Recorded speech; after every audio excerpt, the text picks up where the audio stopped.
canca de política, Gilson? Tá preparado? Hoje eu tô preparado. A gente trouxe um Mais uma aula. Trouxe um cara faixa preta. Faixa preta. Tá aqui com a gente no estúdio, Juarez Guedes. Meu amigo, seja muito bem-vindo. Seja bem-vindo aos nossos estúdios. Seja bem-vindo à Bahia. Preparado aí? Como é que tá nosso Compol? Como é que tá sua chegada aí em áreas e terras baianas, soteropolitanas? Olha, quem gosta de marketing político vir para Bahia é vir para Disney, né?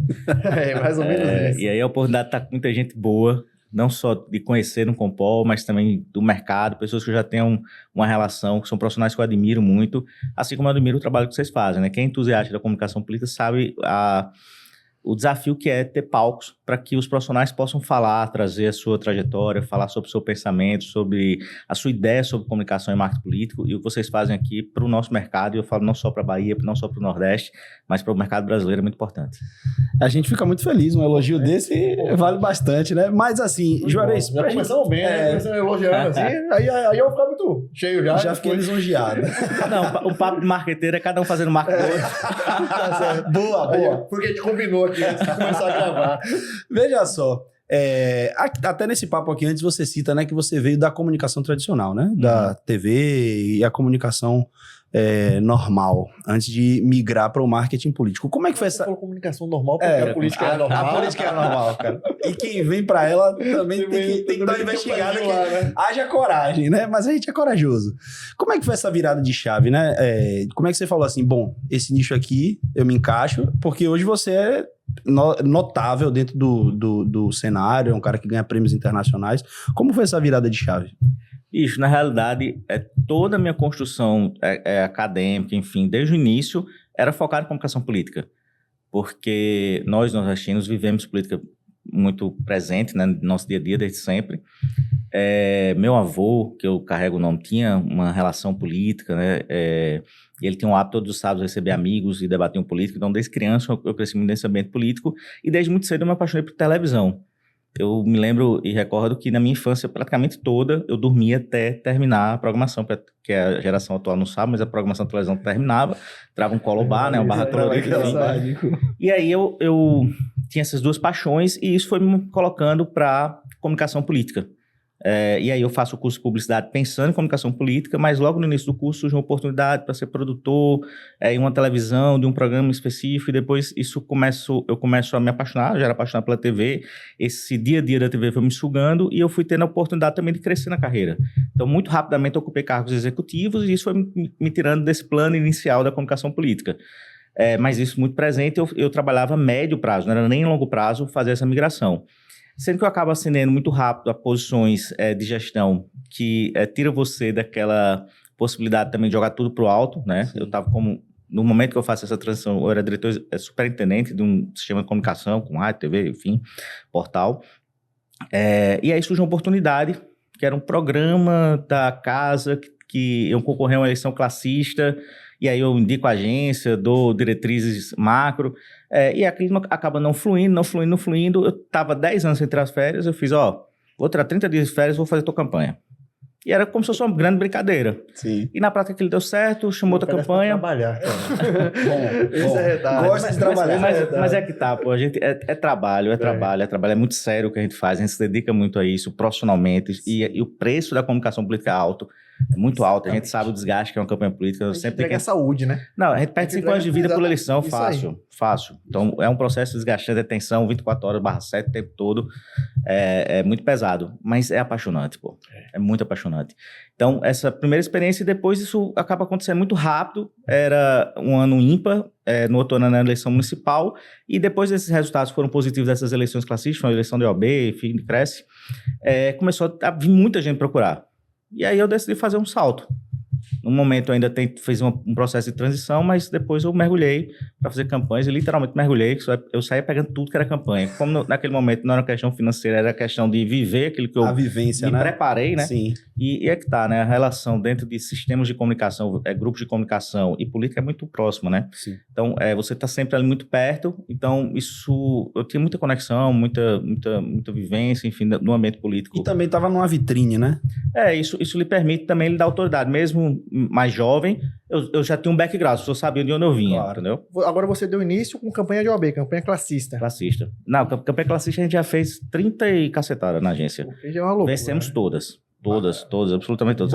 Bom, a única que a gente Ele deu 100%, mas eu só fiz uma. Porque na eleição passada, eu comecei em abril a fazer pré-campanha.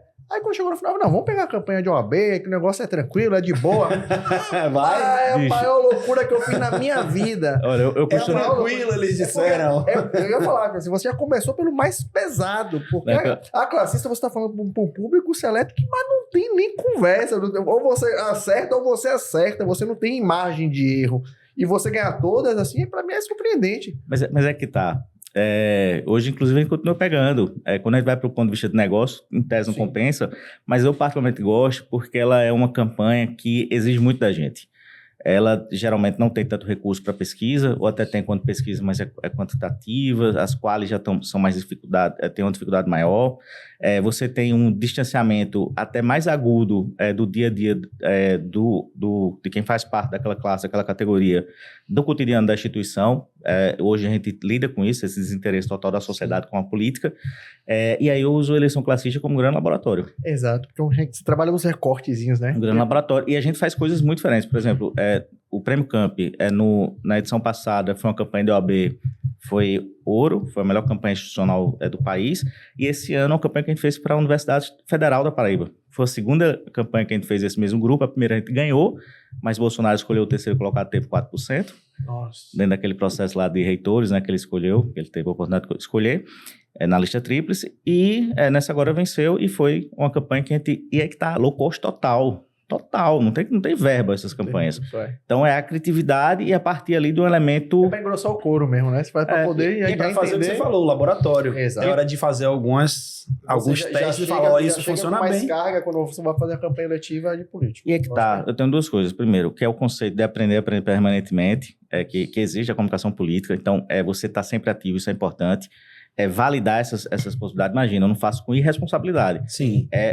Com muita técnica, entregando aquilo que a gente pode entregar, inclusive exigindo mais da gente a partir do desafio de não ter tantas ferramentas. A margem de erro tem que ser menor, né? Ou melhor, tem que ser zero quando você está falando de uma A questão de luta custo classista. baixo, ela obriga o profissional a sair da caixa, né? Então, esse é o desafio. Mas eu acho que talvez seja esse o grande segredo do Nordeste fabricar bons marqueteiros políticos, porque nós estamos acostumados a fazer campanha sem estrutura, com baixo custo. Quando você tem recurso e sai do Nordeste para fazer campanha fora, que você tem recurso e mão de obra, Aí o cara... Maria, aí você fica... O cara voa. Porque você pode fazer coisas que você gostaria de ter feito nas campanhas passadas, mas não tinha tempo ou não tinha dinheiro. Porque Perfeito. no Nordeste a campanha começa curta, é 45 dias ou 60 dias. Os melhorzinhos começam com 60 dias. Ninguém começa com um ano de frente, com 6 meses de frente. É muito difícil você fazer uma pré-campanha, montar uma estrutura nem que seja mínima, mas não tem. Então, quando você sai desta bolha e você vai fazer campanha fora, que você tem de fato... Você está com uma pesquisa qualitativa, quando você faz, opa, peraí, eu vou fazer uma qualitativa para poder avaliar a marca do candidato, Ave Maria. Agora vai falar isso no Nordeste, você vai falar isso para uma campanha classista, você não tem essa estrutura, você não vai dar, eles não vão lhe entregar isso. Não, perfeito. E aí que tá, meu barrismo nosso, longe de ser xenofobia dos outros estados, mas o nordestino, ou regiões, o nordestino ele tem uma capacidade de simplificar emoções e tem essa coisa da resiliência aplicada em todos os contextos da sua vida. Então você pega, por exemplo, eu fui do GT do Prêmio Camp, e eu fui voto vencido. Eu acho que a gente já teve um grande avanço, que foi a divisão de tamanhos de cidade. Então, você tem as mesmas categorias para cidades de até 200 mil eleitores, que são cidades com só um turno, e cidades acima de 200 mil eleitores, com cidades de 2 turnos. Eu ainda advogava para a tese de cidades até 50 mil eleitores, por ver e entender que existe muita coisa boa sendo produzida no Nordeste, de verdade também em outras regiões, mas no Nordeste em especial é muito forte. Sim. Você pode até não ter a coisa da campanha permanente, esse conceito de campanhas rodando com mais tempo, pré-campanha, mas você tem as prefeituras, você tem as câmaras municipais fazendo comunicação muito interessante, com um custo muito baixo. Isso. Então, essa resiliência, essa capacidade de enfrentar cenários complexos, de se reinventar, é uma marca muito clara do nordestino e isso faz muita diferença. Por isso que pra gente é importante essa coisa da eleição classista, para entender também uma coisa que, pronto, que é aquilo que eu estava falando, é o aprender permanentemente, ok, mas mais do que isso é a capacidade que a gente tem de aplicar o conhecimento que a gente tem. Isso. Porque, bicho, na prática não adianta você acumular, se você não consegue fazer girar. Eu uso até como exemplo o seguinte... E não passar esse conhecimento pro próximo também, né? Porque se você não passa, se você não consegue passar, você, na verdade, você não tem. É só seu. Não, e é que tá, você pega o próprio time seu, tem dificuldade de ter um padrão muito claro. A gente tem feito lá na minha agência, para o time criativo, principalmente que atende contas institucionais, é uma provocação que é toda terça-feira trazer um colega, graças a Deus eu estou com muitos amigos no mercado, e eles cedem aulas pra gente e participam, e essa troca tem sido provocativa, mas eu sempre trago pro pessoal o seguinte, olha, não é só, isso é para expandir, é para entender as possibilidades, mas o importante é fazer, o mundo é de quem faz. Então a campanha classista ajuda a gente a colocar dentro de uma caixa e aplicar. E uma outra coisa que para mim foi difícil, até pela Escola de Comunicação Política Brasileira, a gente vem da junção de duas grandes indústrias. Quando surge a comunicação, que é a lá Duda Mendonça, João Santana, enfim, esses grandes nomes que são referências para todos os profissionais de comunicação política, os baianos, né? A geração baiana que transformou a comunicação política brasileira, é a junção ali de duas grandes indústrias. A TV brasileira, que era muito grande, e a publicidade brasileira. Isso. E com muito dinheiro e com muito tempo. Você tem programas eleitorais gigantes, você tinha os programas partidários gigantes todos os anos, enfim, com muita estrutura. Então, existe um volume de produção muito grande de conteúdo.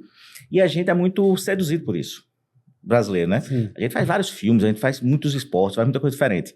Você vai para o modelo americano, modelo latino, que bebe da fonte americana, quando troca um filme de uma campanha da Argentina, é notícia. É um novo filme, não sei o quê, papapá. Lógico que... se você repetir o mesmo filme no programa de TV, o pessoal... Que história é essa? Por quê? Por que de manhã? Porque de manhã e de tarde tá a mesma coisa. Que isso? Errada na campanha. Tá sem dinheiro, né? E é que tá, pô. Na prática, a gente vai entender que a mensagem precisa ser repetida, né? A mensagem precisa chegar nas pessoas, as pessoas precisam compreender, se conectar com aquela mensagem, e isso tem que ter frequência. Sim. Lógico que na campanha argentina ou campanha em qualquer outro país latino, nos Estados Unidos, você tem microsegmentações extremas. Tem uma agência que eu gosto muito nos Estados Unidos, que o case dela é a campanha de Biden. Aí você diz, fez a campanha de Biden. Quando você vai ver, no Swing States, eles fizeram uma campanha específica para mulheres que eram mães solteiras que tinham concluído a universidade. Isso aí. E isso mexeu 1,3%, não sei o que, do eleitorado. Segmenta demais. Massa. Mas a comunicação de ar, a mensagem guarda-chuva, ela é muito clara. Sim. Eu sou jurado do Polaris, que é o prêmio europeu, tal, pela segunda edição consecutiva. E quando você vê as peças americanas, pra gente que é brasileiro, causa uma certa inquietação, porque parece sempre que é muito a mesma coisa. Os simbolismos são os mesmos, a bandeira, o cara subindo, esse cara correndo e tal. E eu conversando com um colega que atua fora, e ele dizia o seguinte, Juarez, são símbolos validados. Sim. Eles entendem. Isso aqui já é esperado pela população assistir. Isso, eles já têm uma compreensão sobre isso. Então, por que eles vão fazer coisas diferentes se, na prática, aqueles símbolos são os símbolos que representam e conseguem fazer essa conexão emocional que eles estão buscando? Então, a campanha classista também ela ajuda você a simplificar. Você não tem capacidade de fazer muito volume de produção. Você tem que ter uma mensagem muito clara e ter fórmulas criativas, low cost total, baixo custo, para fazer com que essa mensagem repetir sem entediar, né? Exatamente. Eu acho interessante quando você cita isso que você implantou na sua agência, porque a grande questão para a gente atingir esse índice de repetições sem entediar é ter repertório, né? Então eu acho que falta às vezes, muitas vezes, né, quando a gente fala aqui com o pessoal, é a compreensão de alguns players do mercado e mais até dos políticos, da necessidade dessa repetição com a alternância dos formatos, né? Uhum. Que aí, justamente nessas campanhas classistas, é a hora que eu acho que você tem uma grande vantagem aí, que é muito legal, que é fazer a validação, né? Eu acho que a validação, ela é importante para a gente, quando dá esse tiro curto, a gente não ter perda de tempo, erro, né? Então, é um momento interessante. A gente está participando também de uma campanha classista e tem muito isso. A gente tem ali a oportunidade de falar assim, vamos fazer assim, ver aqui como é que funciona e daí valeu, não valeu, né? E é assim, menos é mais, porque você não tem tempo, você não pode errar, você não pode falhar. Então, assim, às vezes você trazer esse repertório de vamos fazer um bocado de coisa, não, é exagero. Então, será que soa bem, né? Dentro da classe, como é que fica? Então, assim, às vezes você faz o menos e mais, faz o que dá certo, repete o que dá certo de outra forma e vai. Eu acho que é um caminho muito melhor.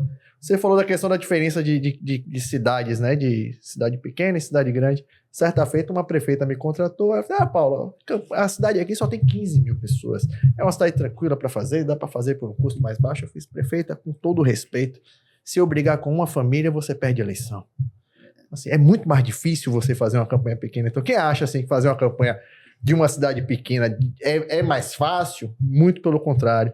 Você também tem a mesma coisa dessa questão classista, que você precisa errar menos, né? Numa cidade. Então, assim, qual é a diferença de você fazer esses grandes e esses pequenos, né? Dentro de um processo eleitoral? Aí que tá. Eu digo que é o seguinte: a política, na minha opinião, tem muito com proximidade, né? Que é o conceito de cercania e tal. Quando você vai para uma cidade dessa, é difícil você imaginar que vai conseguir impor uma narrativa que seja muito desassociada do que está percebido pela população, né? Você querer impor algo que é como se fosse distante deles. Sim. Você pega, por exemplo, a campanha do João Dória. Foi brilhante, São Paulo, para a prefeitura. Isso. A distância dele de conhecimento direto dele era tão grande que, num curto espaço de tempo, se permitiu contar uma história e uma versão do João Dória trabalhador. Entende? Se fosse numa cidade pequena, você não conseguiria chegar e impor, trazer uma narrativa dessa. João Dória é trabalhador? Tinha símbolos que eram congruentes com essa mensagem? Tinham, sim. Mas na profundidade, numa percepção mais densa sobre a sua imagem, muito provavelmente, numa cidade pequena, não se poderia fazer. A proximidade e a intimidade, elas barram um pouco a construção de uma narrativa muito afastada da realidade do cliente, né? Uhum. É como você falou, não é que ele não é trabalhador, mas pessoas mais próximas teriam uma percepção diferente da ideia de trabalhador que se passou na campanha, né? Então, o desafio também, quando se fala em cidades pequenas, é justamente esse, é que às vezes você não consegue impor uma narrativa que é necessária e você tem que trabalhar com a narrativa que é possível, né? O João Dória conseguiu fazer isso muito bem para a prefeitura, para o governo, mas quando ele tentou emplacar, decolar para presidente, não deu certo. Você vê ali, para a própria reeleição dele, eu acho que ele venceria, porque reeleição é reeleição. Exato. Se fosse eleição ao governo. Mas é que tá. O presidente, ele não conseguiu colar aquele discurso, aquela linha que ele vinha fazendo para o Brasil todo. Mas essa amplitude, você tem duas coisas claras ali. A primeira é política, nunca é só comunicação. Isso. Acho que naquele momento da campanha dele de prefeito, ele começa tão pequeno e era algo tão impensável do ponto de vista de um raciocínio político que ele teria voto na Zona Leste de São Paulo, usando pullover e tal, Sim. enfim, que se teve um preconceito e subestimaram muito ele. Então deixou ele contando essa história só. Isso. Quando ele ascende politicamente, aí os caras, não, peraí, vamos fazer o processo de construção. A campanha de governo vem atrelar no movimento do bolsonarismo, Bolsodória, ele consegue fazer uma ali onda. ele faz um salto e passa o Márcio França e vence a eleição. Depois ele faz um movimento inverso ao bolsonarismo. Então ele perdeu a básica e, enfim, ele ficou sem discurso e posicionamento, né? Eu vejo que ele pecou muito pelo excesso. Você tinha muita... Ele exagerava muito. Tipo assim, no meio da pandemia, o cara que já estava fazendo... Tudo politizava, tudo fazia... Então, assim, você percebia nele esse excesso. Que assim, você acha que a comunicação atrapalhou um pouco esse sonho dele de ser presidente da República ou até ir para uma reeleição? Que é que tá. Eu já tive casos, e é difícil pra gente que trabalha no mercado chegar pro cliente e dizer assim, olha, o seu processo agora é menos comunicação. É uma outra questão, a gente vai lhe ajudar estrategicamente com uma outra questão, não é comunicação. A gente está lidando com isso agora. Exato. Por exemplo, a gente está nessa campanha classista, onde os dois players que a gente trabalha estão muito bem posicionados e agora é hora de... Calma, estamos bem. Não precisa se expor demais, né? Mas a pessoa vai se empolgando, vai, não, peraí, não, tem que fazer, faz mais, o próprio faz mais, profissional, quando tem a possibilidade, quer mostrar trabalho. Às vezes, né, o cara quer, não, isso aí a gente pode vir por aqui, a gente pode vir por ali. Que atrapalha isso do político. É a vaidade, e agora no digital, essa coisa da dopamina do digital, essa coisa da curtida. E aí, o que acontece? Quando a gente para ver, é muita gente se guiando, e é que tá, entendeu? Eu tenho uma das minhas empresas é uma agência digital. O digital é importantíssimo. Quando você fala no digital, você tem que pensar que você está falando com o núcleo duro de eleitores.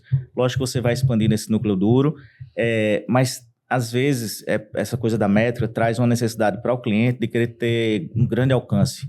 Eu preciso ter milhões de visualizações, enfim, na prática. E quando você vai ver, às vezes viraliza, num caso muito comum da polarização, o cara faz um vídeo falando de determinado assunto que está no hype, isso viraliza. Quando vai ver o cara da Bahia tá tendo curtida do Pará. O que adianta? Não serve para nada. E na prática, se ele for entender estrategicamente o eleitorado dele, ele tem um eleitorado ali de centro, que esse conteúdo aqui, mais agudo de posicionamento, afasta esse eleitor. Então, assim, para fechar a coisa Dória, eu costumo dizer o seguinte: o eleitor até se permite ser enganado, porque é uma relação que se constrói no processo de uma conexão emocional, e assim como na vida, às vezes a gente lateraliza algumas questões a partir de que está estabelecido um outro ganho a partir dessa conexão emocional. Ele até se permite, às vezes, ser enganado. Mas, a princípio, a única coisa que é fatal no processo, que é essa coisa do eleitor, na prática, sem estabelecer essa conexão emocional, ele sentir esse cara está me enganando.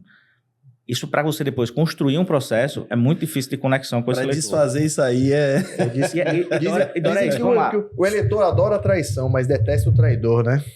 E é que tá, vamos lá, você pega Dória.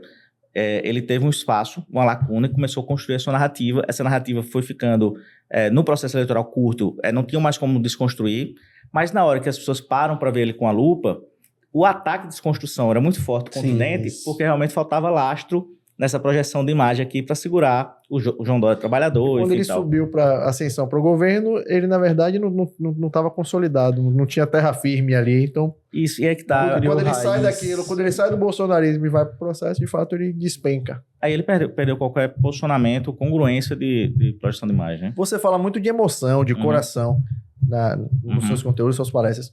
Como é que isso envolve o eleitor? Na sua percepção. Quem gostava muito de usar o coração é Duda Mendonça, né? Sim. Deixa o coração falar, né? Ele tinha um negócio muito... Duda gostava muito desse processo de coração, de mexer de fato com a emoção. A emoção era o ponto central das campanhas dele. Mas como é que você enxerga essa emoção e esse coração? O símbolo do coração. Né? Mas é que tá, eu uso muito nas minhas palestras e dificilmente... Eu renovei minha palestra do Compoc Bahia, foi diferente e tal.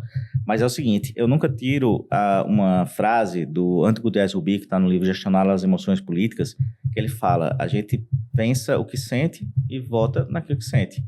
Então, a primeira pergunta que você faz para o eleitor, que é lá no processo de diagnóstico, é o que você está sentindo, né? Então, essa conexão emocional, ela vem na prática dentro do ambiente, e isso é mais agudo no processo político hoje, é um ambiente onde você tem uma fragmentação de conteúdo gigante, economia da atenção, você tem um desafio muito grande de manter e reter essa atenção. E se você não tiver ali elementos que consigam ir na direção daquilo que as pessoas estão sentindo, a partir das percepções deles, mas acima também de todas as emoções que estão conduzindo a vida dele, né? Tanto que eu falo até em pesquisa, que às vezes a gente coloca lá, qual é o principal problema da sua cidade? Enfim, né? Uma pergunta básica.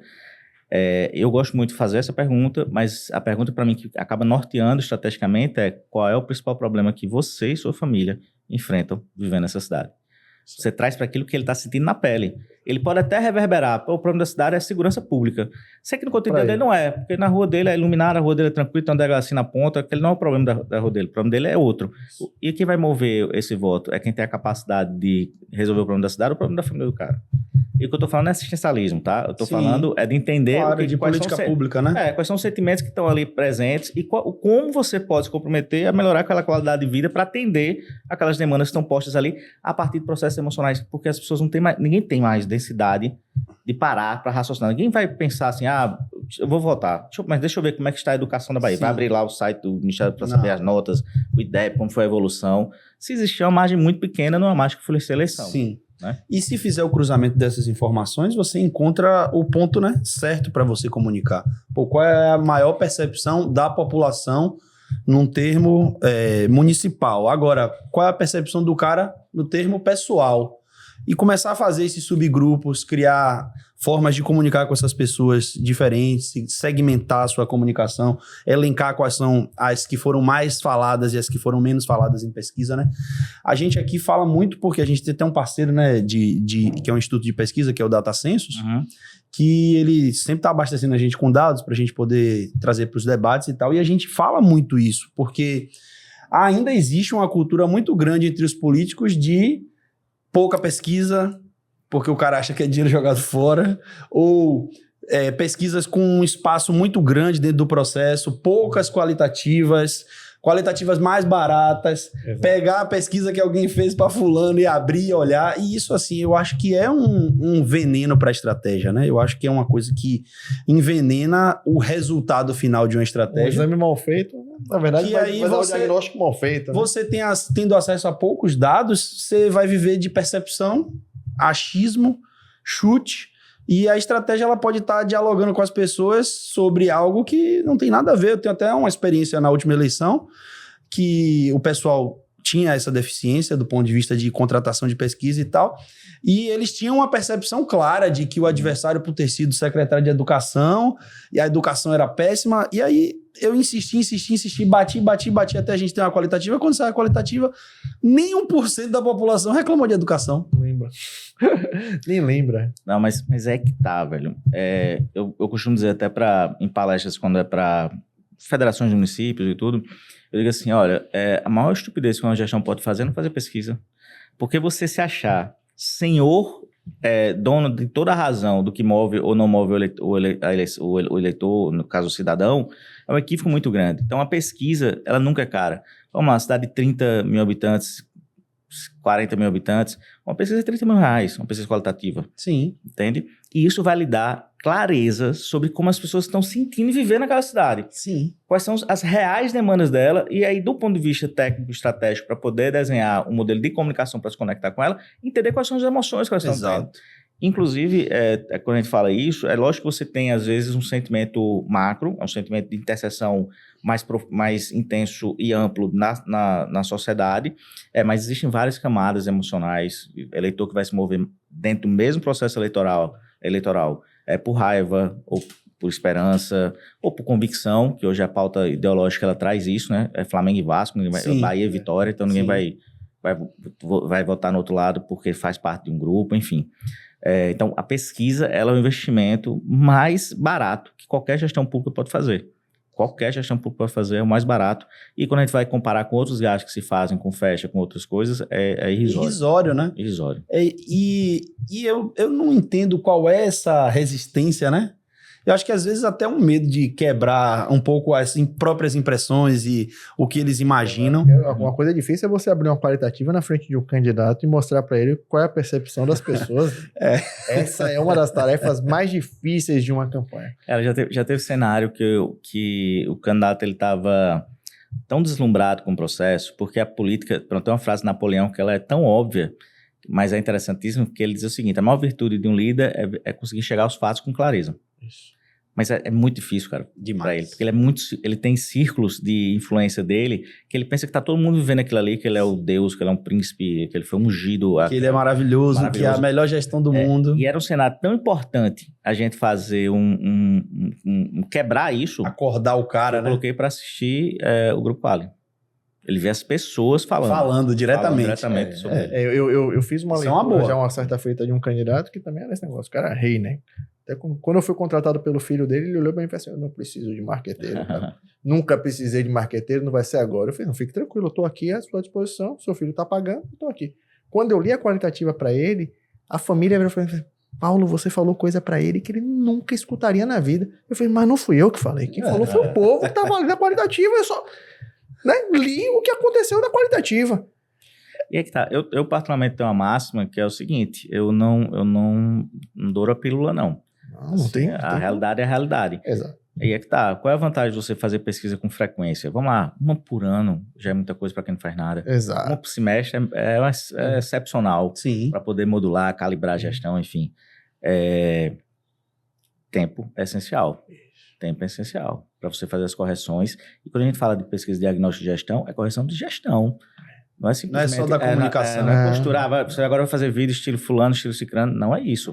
É você entender na prática se aquela gestão está atendendo aos anseios, às demandas da cidade. E como a cidade está percebendo. É correção de rumo, né? Não só de fala. A comunicação é transparência. Do ponto de vista legal, a comunicação ela tem um papel.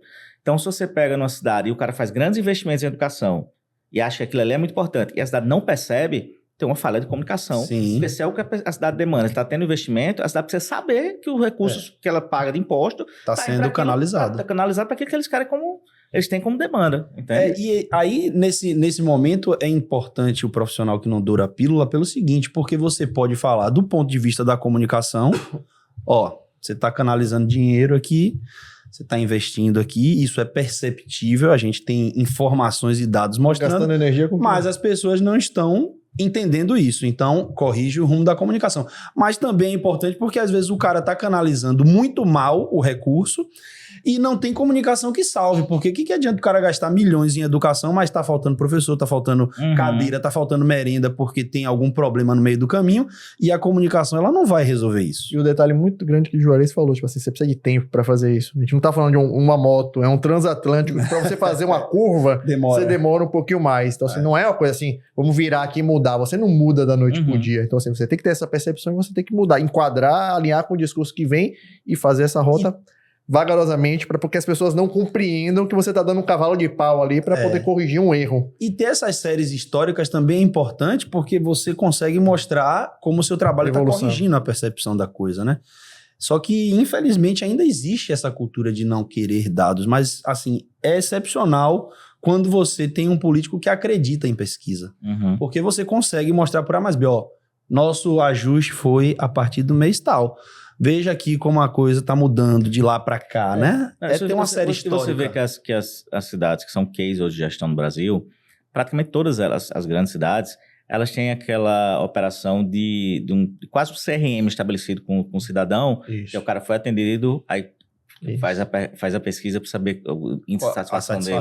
Né? Então, isso você ter dados, e você começa a estabelece KPIs, enfim, e vai fazendo a gestão, sabendo na prática se aquilo está resolvendo ou não. E você pode setorizar a coisa, né? Porra, zona leste da cidade, a gente tem tantas pessoas que entraram em contato, os maiores problemas foram esses. A preocupação deles é essa. Zona norte, a preocupação maior é essa. Pô, você fazer gestão e comunicação com esse tipo de informação em mãos, não é que é mais fácil, porque nunca vai ser fácil, mas assim, é muito mais simples, porque você não precisa ficar reinventando a roda toda hora para poder apagar incêndio. Bicho, a comunicação, quanto mais legal ela for, isso significa impessoal, quanto mais técnica ela for na busca de entender se os anseios e demandas do eleitor, do cidadão, se isso está sendo alcançado, eu até costumo dizer que o pessoal do Tribunal de Contas nem gosta que eu fale isso, mas na prática ela gera inclusive maiores resultados eleitorais.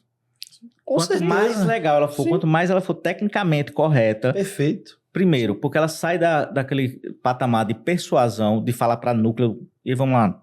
Eu acho que o governo Lula começou assim, o governo Bolsonaro passou o governo todo assim, falando para bolha, falando para dentro. Sim. E a comunicação pública, por obrigação, ela tem que ser de consenso.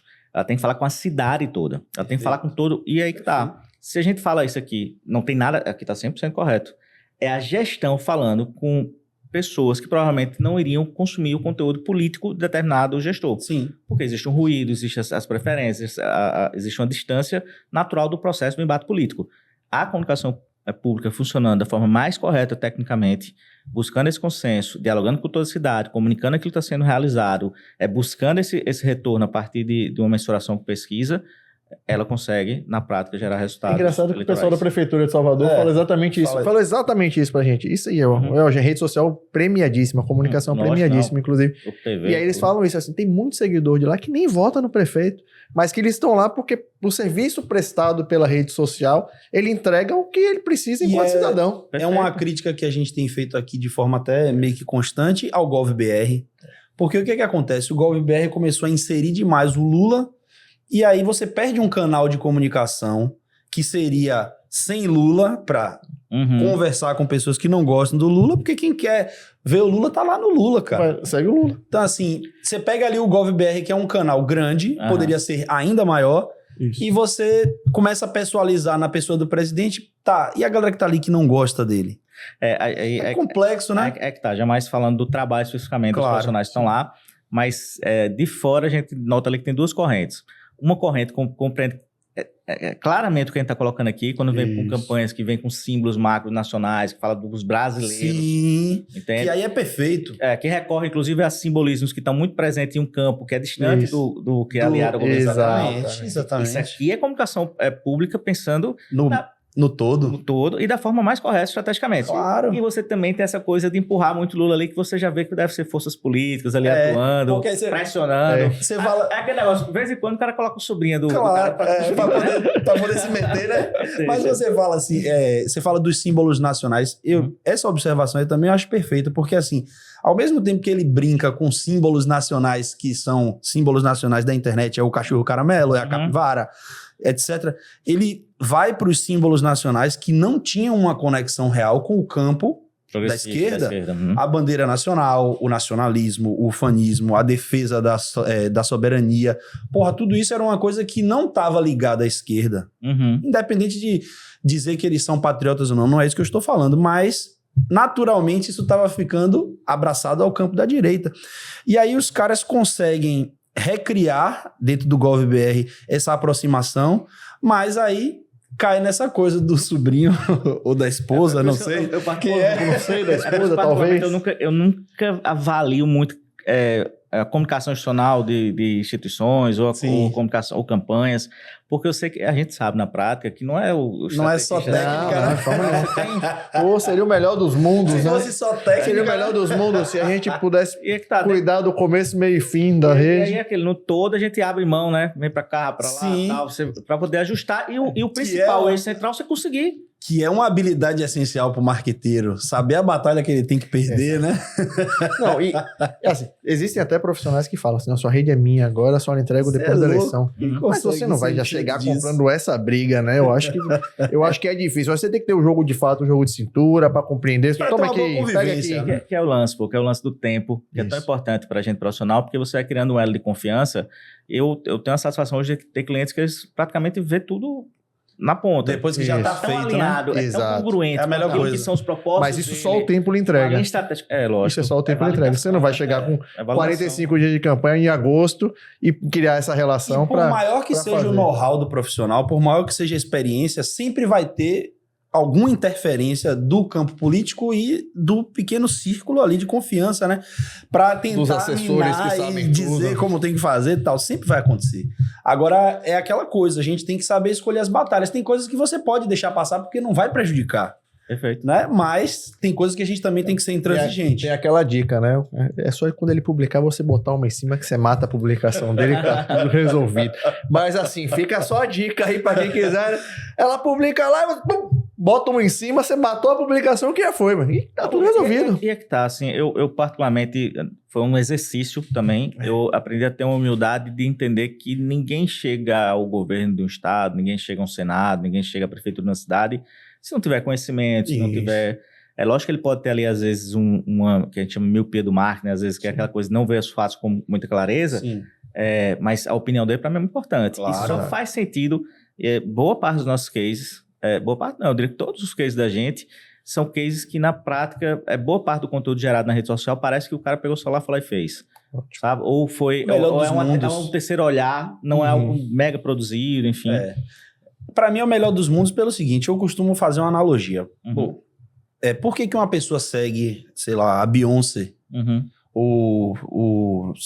vamos lá, o cara do Coldplay, alguém que ele nunca vai conseguir conversar na vida, daí ele tira 2 minutos do tempo dele para curtir a foto e em seguida colocar um comentário, porque querendo ou não, a ideia que a pessoa tem é de que do outro lado tem uma pessoa real que vai ler aquilo ali. E aí a gente tem que transportar isso para o campo político. Se você consegue fazer com que a pessoa ache que, mesmo que inconscientemente, e que de vez em quando ela tem aquele lampejo de não, mas é assessoria, mas na maior parte do tempo ele olha e fala assim, porra, é o cara que tá fazendo, pô, é o cara que tá produzindo, é o melhor dos mundos, porque você começa a criar a intimidade, a aproximação. E que tenha ali muito claro, assim, entre toda hora é muita novidade, toda hora todo mundo tem uma fórmula mágica e tal. E eu diria que dos últimos anos, e com a questão da evolução do digital, a gente tem 2 características muito comuns e que parecem ser perenes, que é a autenticidade. Então, isso está presente, essa autenticidade é muito clara. O digital traz isso porque as pessoas estão acostumadas a ver as pessoas mais nos bastidores ou mais dia a dia. E horizontalidade. É o líder que não deixa de ser líder, mas ele é acessível, né? Sim. Então, às vezes, você nem tem um conteúdo que é ali selfie, um conteúdo que vamos lá, um João Campos, um JHC, que tem conteúdos produzidos, mas ali é tão autêntico, parece ser tão verdadeiro, eu digo que é o talento Ivete Sangalo. Ivete Sangalo você não conhece pessoalmente, mas parece que é uma prima sua. Não é? É uma pessoa que você gosta, né?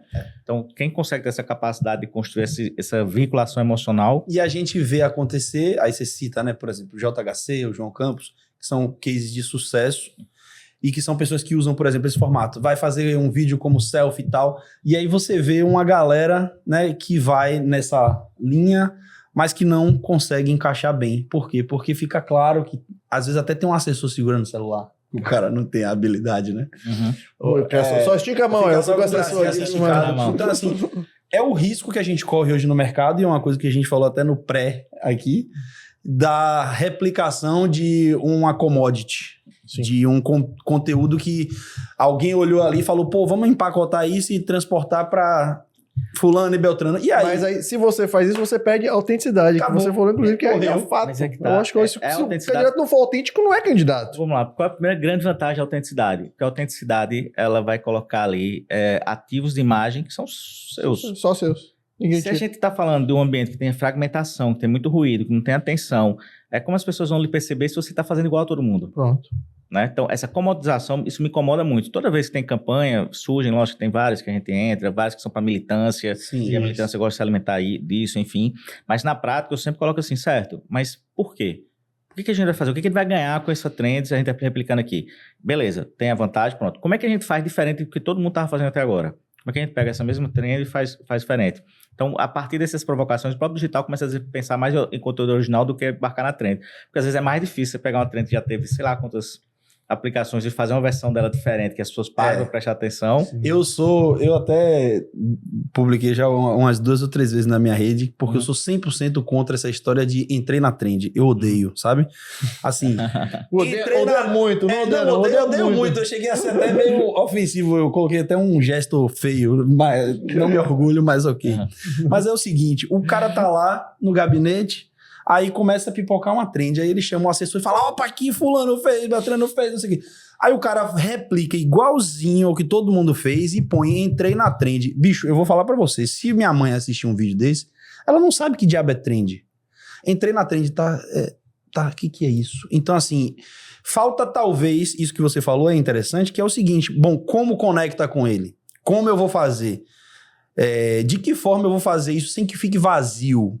Eu acho que o mais importante é você se fazer essas perguntas, porque assim, esses dias eu até comentei aqui com o Paulo, uma política daqui da Bahia, que tem pautas extremamente feministas, que defende a mulher, ela fez uma trend com a música de um cara que é extremamente misógino. E o recorte da letra em si não foi misógino, mas se você ouvir a música até o final, Quer dizer, uma pessoa com um olhar mais apurado, né? Que uma pessoa que se porta desse jeito, ela tem eleitores que são formadores de opinião. Sim. Não é o eleitorado do assistencialismo, nem do oba-oba. É um eleitor mais de visão. Ela faz isso, aí o cara vai lá olhar, porra, desconectou. Então, assim, existe um pouco essa banalização, a questão de transformar modelos em commodities e exportar para todos os perfis. Isso, para mim, é extremamente danoso e, assim, eu encaro que isso até empobrece o debate público, o debate político, porque a maioria dos políticos hoje ficam atentos à trend, ao invés de estar tentando ter conteúdo real e comunicar esse conteúdo de forma interessante. Então acaba ficando aquela coisa vazia. Aí a gente que segue um monte de político, pô, tem dia que chega e irrita. Porque é um post igual o outro, você vai passando assim, falando... Eu participei de um podcast do Camp, que é a última temporada, e eu dizia isso, eu tenho muito medo que a próxima eleição seja uma disputa de stand-up. Porque a galera tá confundindo. É capaz. É por aí. É capaz. Imagina um debate vai ser um festival de stand-up. Não, essa próxima eleição agora já vai ser o debate do cara vai responder em uma frase, porque já é o corte que ele vai. É só o corte. Não, é todo mundo. Tem 2 minutos candidatos, não já tem meu corte. Quem diria que eu peguei meu corte. Quem diria que o Aldo do Black Mirror ia se tornar a vida real da gente hoje, né? Escola. O Aldo virou a vida real. Mas é que tá, existe com essa coisa da fragmentação do distanciamento do eleitor, é o empobrecimento do debate político no mundo todo. Sim. E é preciso compreender isso, porque cada vez mais é o efeito Pablo Marçal, né? As pessoas vão assistir os cortes, enfim e tal. Isso é um desafio que a gente tem, principalmente quando a gente está com candidaturas que são densas, têm compromisso, né, com a população e a sociedade. A gente está vivendo uma realidade agora que é a tal da PEC da blindagem, né? Onde os deputados vão ter superpoderes, eles, para serem julgados, para serem condenados, precisa passar por dentro do Congresso para saber se pode investigar a vida dele, inclusive. Então, assim, tá uma coisa de louco. Você acha que com isso, eu até fiz um artigo falando que com isso o eleitor precisa ter uma responsabilidade maior de quem ele vai colocar lá no Congresso, de quem ele vai eleger deputado federal e senador, porque assim, pô, imagina, o cara não é só um deputado, o cara é um deputado com superpoderes, entendeu? O cara chegou lá, o cara tá imune, cara, ao Supremo Tribunal Federal. Assim, vai ser uma coisa assim de outro mundo. Então, assim, a responsabilidade do cidadão, do eleitor, de colocar um deputado, um senador que seja. E a gente fala de um país que tem uns senadores que, pelo amor de Deus, senadores da República, né, que é uma casa histórica, fantástica, mas você vai senadores da República, que você fala, o que esse cara tá fazendo aí? A responsabilidade vai ser muito maior hoje pro eleitor da próxima eleição de 2026? E acrescento mais para você responder, do eleitor e de quem tá fazendo a comunicação política? A nossa responsabilidade de como comunicar. É aí que tá. A gente, se você parar para entender, eu gosto muito de olhar países que estão em tese mais evoluídos, ou países que são, inclusive, muito mais antigos que o Brasil, passaram por ciclos, né? É interessante como a gente vê a coisa dos Estados Unidos replicar no Brasil, as eleições, enfim. O movimento 5 estrelas na Itália também, né? Quando você lê ali Engenheiro do Caos, você já entende mais ou menos a pegada que vem por aí. Não, você pegar o que está acontecendo hoje em Portugal com o Chega, que é um partido todo baseado no algoritmo, o cara fala aquilo que as pessoas estão falando, enfim, então eles conectam muito forte com elas. Ecoando, né? 100% numa carga emocional, às vezes sem um compromisso real, porque boa parte das promessas dele nunca serão cumpridas, mas é aquele negócio, o compromisso tinha que ser de sempre, porque isso que a gente vai viver agora com a PEC da blindagem, na verdade, é retomar o que já existia antes de 2001, que já era esse processo de ter que ter a liberação. Vai voltar... 20 anos para trás. Vai voltar esse processo. E é que tá, o álibi da direita, que foi o que encapitanou esse projeto, é de se blindar, inclusive, contra o próprio STF. Né? Enfim, o discurso principal deles, mas a gente sabe que na prática... da direita para entrar no poder em 2018 foi exatamente acabar com essas regalias, né? Mas é que mudou, né? Esses 8 anos aí mudaram muitas coisas, mas né? É que tá, o poder muda também, né? Quando a pessoa chega no poder, uma coisa é você ser estilingue, né? Outra coisa outsider. Mas o outsider, ele não tem compromisso com nada, tem uma responsabilidade muito grande de como comunicar isso, de como o eleitor será responsável por esse novo momento, ou você acha que o eleitor não tem essa percepção e não vai... Vamos lá, a gente vai ter uma passada do eleitorado que sim, ok, que vai se mover por isso, mas a grande maioria vai continuar distante do processo, sem entender na prática o que significa PEC da blindagem, né? As pessoas, primeiro que você perde grandes canais, você antes, por exemplo, sai no Jornal Nacional, praticamente todo o Brasil estava sabendo. Sim. Hoje está fragmentadíssimo. Hoje, toda semana todo mundo debatia qual era a capa da Veja. Sim. Eu nem lembrava mais que a Veja existia e tal. Exato. Nunca mais vi uma capa da Veja, nunca mais peguei na Veja. Nem espera mais pela capa da Veja. A gente tem tantos canais de informação, acesso a tantos canais diariamente, que assim, fica difícil até você ter constância no consumo de determinado conteúdo, né? Antigamente o jornal fechava depois que o Jornal Nacional fechou. O jornal impresso... Para poder sair amanhã... Depois do Jornal Nacional fechou, aí você fecha a edição do jornal e imprime. E é que tá, hoje a forma de consumir conteúdo permite que as pessoas tenham uma... Elas são ativas nesse processo, então elas selecionam e filtram além do que o próprio algoritmo já faz. Sim. E ao consumir aqueles conteúdos cada vez mais dentro de um processo multitelas, vai consumir cada vez mais esse fechando em um... Então, assim, eu particularmente não vejo essa grande preocupação do eleitor. Quando a gente vai pesquisar o que as pessoas imaginam que um deputado federal faz, você vai para uma cidade pequena, no Nordeste, o cara sabe dizer quem foi que trouxe o trator, quem foi o ginásio e tal. Se vai para Salvador, já fica distante. Sim. Muito distante, muito distante. As pessoas, a maioria não sabe na prática o que um federal faz. Abstrai muito mais do que... Se a gente perguntar hoje em quem votou para deputado federal na eleição passada, muitos não vão nem saber. Não vai nem lembrar. Mínima ideia. E para piorar, senador, e aí eu vejo que essa próxima eleição devem ser eleitos alguns nomes bem pitorescos, porque as pessoas, além de não ter o menor conhecimento, o próprio exercício do Senado afasta esses players das suas bases, porque eles passam 8 anos lá, vem aqui na eleição municipal, tal, faz uma gracinha de vez em quando, Sim. na hora de entregar uma emenda e tal, mas ficam muito distante Afasta demais da realidade, pelo período que ele fica no cargo. Não, e o Senado é uma regalia fantástica. O cara fica com o andar inteiro, olha, estrutura fantástica. O cara que vira senador por 8 anos, o cara até esquece como é que é a vida de ser humano normal. Quando você vai, a maioria do eleitorado não vê risco. Aí o que vai ter de diferença em 26? Que em 26 você vai ter a direita com muita clareza sobre uma das funções de um senador, que é poder fazer o processo de impeachment do STF.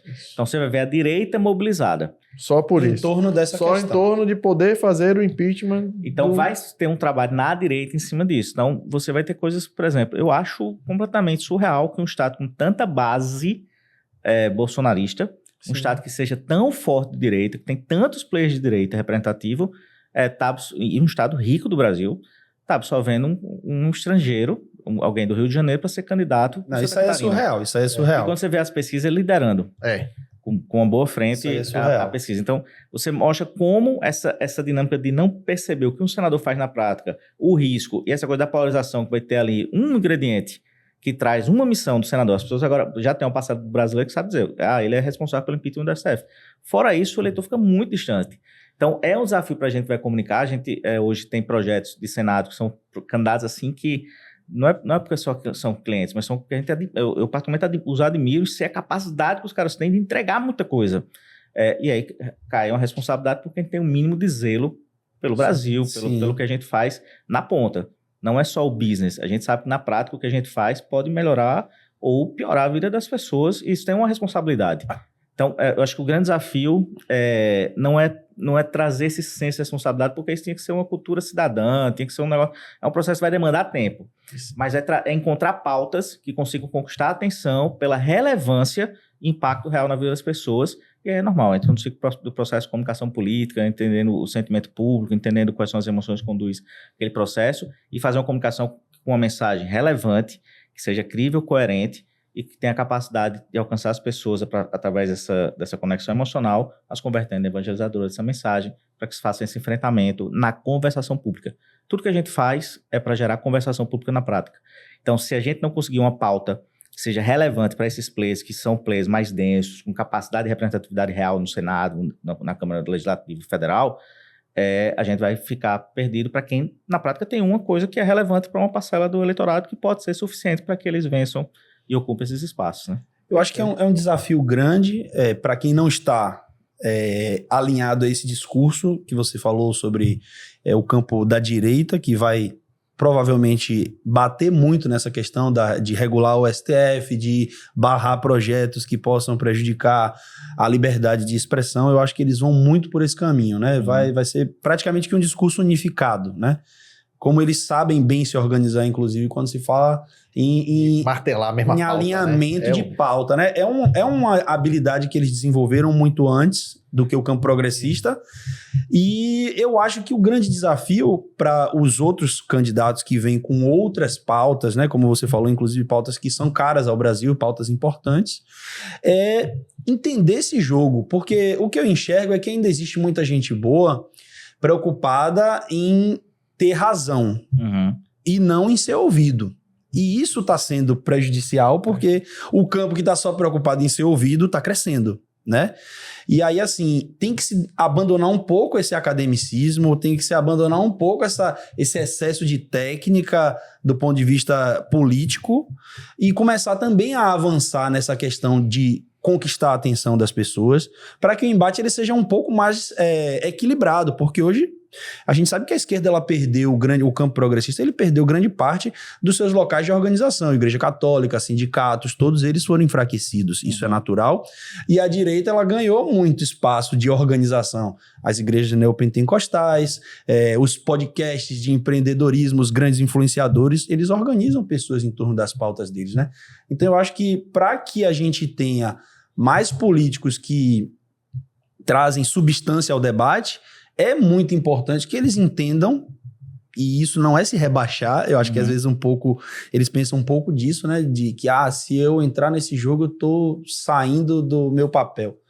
Cara, hoje a guerra é pela atenção, e aí você pode fazer isso da forma que fazem, entre aspas, desleal, chamando a atenção por qualquer coisa, ou você pode fazer de uma forma pensada, técnica, e ao mesmo tempo conseguir entregar sua mensagem, né? Então eu acho que é o grande desafio pra gente que vai lidar com os dois campos, porque marqueteiro não tem ideologia, é equilibrar essas duas coisas. Eu acho que é o grande... E aquilo, quando eu chamo a atenção, é exatamente daquela coisa do extremismo e essa coisa do... como eu usei o exemplo do Carlos Bolsonaro em Santa Catarina. Sim. Existe em Santa Catarina grandes players da direita. Grandes nomes, né? Com representatividade de pautas importantes para Santa Catarina e que poderiam ter um valor que conhecem muito... de fato. E que vão ficar para trás. Que vivem lá. Que vão ficar para trás só pela questão do barulho. De um posicionamento mais extremista. Isso pode acontecer no Brasil todo, no centro-oeste, onde a direita é muito forte, no norte do país, que a direita é muito forte. E aí isso, para mim, é o que chama atenção, que tem, na minha opinião, tem que ser combatido essa coisa do extremismo. Sim. Agora, reconhecendo que tanto direita como esquerda tem grandes players, eu acho que o Brasil tem acho que a partir desse grande embate, a gente começa a perceber um grande movimento de centralizar mais, né? Tentar um pouquinho tirar as arestas. Você sente, inclusive, que esse extremismo está um pouco desmobilizado, né? Você vê a própria prisão do Bolsonaro, você não teve um grande impacto, trouxe mais comoção a questão do que dos Estados Unidos do que a prisão aqui do Bolsonaro, enfim, a condenação dele, né? Enfim, então, esses extremismos na prática, porque esse extremismo, inclusive na esquerda, é panfletário. É inclusive aquele extremismo que não reconheceu que a eleição de 2022 foi muito mais uma derrota do Bolsonaro que uma vitória de Lula. Exatamente. E chega, inclusive, a ocupar espaço de poder, 100% achando que quem venceu a eleição foi uma pauta progressista, versus uma pauta conservadora. Não. Na verdade, era um problema que tinha que ter um culpado, e teve um esforço muito grande de Bolsonaro para ocupar esse espaço de culpado. Fez tudo o que podia para esse extremismo, ele está fortalecendo o centro? Aquele campo centrão, a turma no centrão, para onde eles vão pender, vai ser para onde vai estar ganhando. Você enxerga isso? Complementando, você já enxerga um cansaço do brasileiro dessa polarização? Você já consegue enxergar? É que tá. Eu diria que não é da polarização em si, é dos players da polarização. A gente vive um processo de desafio de renovação política, porque nós temos dois grandes players ocupando os espaços, não dos extremos, vamos colocar dos campos ideológicos, tanto da direita como da esquerda. Então, inviabiliza o surgimento de novos players. E quando a gente vem para esse debate mais extremista, que é aquele negócio, eles puxam a sociedade e vão abrindo o flanco do centro. Própria campanha de Senado, que a princípio parecia ser uma campanha que se desenharia com uma vitória avassaladora da direita, inclusive da extrema-direita, com alguns casos como o próprio caso Bolsonaro, enfim. O que a gente começa a ver? É tanto candidato querendo se posicionar nesse campo da direita, que está baixando a régua. Sim. Então, abre uma possibilidade de um outro player que consiga trafegar em um outro ambiente, um ambiente que consiga raspar ali dentro da direita, que consiga raspar um pouquinho de esquerda, mas que tenha um discurso um pouco mais moderado, mesmo no campo da direita, para ter isso na eleição, né? Enfim, então, eu vejo que sim, abre espaço, mas ainda está presente. Eu acho que está meio adormecido esse embate. Sim. Muito mais da direita adormecida. A esquerda faz muito tempo que eu não sinto a esquerda, assim, viva. Eu vejo que existe um movimento em torno de Lula ainda, que ainda floresce. Porque a esquerda hoje é o lulopetismo, né? Se a gente for ser bem sincero e honesto, é o lulopetismo. A direita também o bolsonarismo. Mas a direita, eu não sei qual é a visão de vocês, mas assim, eu enxergo que ela é mais pragmática do ponto de vista de, bom, Bolsonaro não vai.